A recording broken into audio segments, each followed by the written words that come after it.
Well, yeah, that's great to hear that because there's also a Yeah. lot of variety on this tour. Like you said, this is different than other gardens we'll be seeing. So we're really seeing a lot of. We've already talked about shade gardens, and this one's tropicals and conifers and Japanese maples. So and your new perennial garden, and then the next visit on that same day is to Iseli Nursery, and they have so much, and you push for that, and they actually don't usually allow people in groups into their nursery, and but you have a good relationship with them, so you got us a visit there too.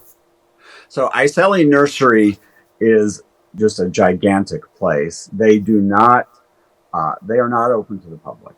And so we are very blessed that they are going to let us come see their demonstration garden, which is amazing.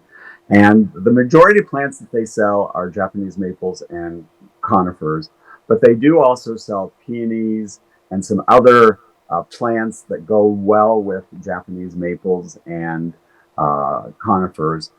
Really a spectacular site. I think everybody will be very excited to see this location. They ship their plants all over the country and in Canada. So in the Midwest, chances are, if you go to a nursery, you'll see some Iseli plants. Or if you go to the East Coast, you will see a lot of Iseli plants in a higher end nursery.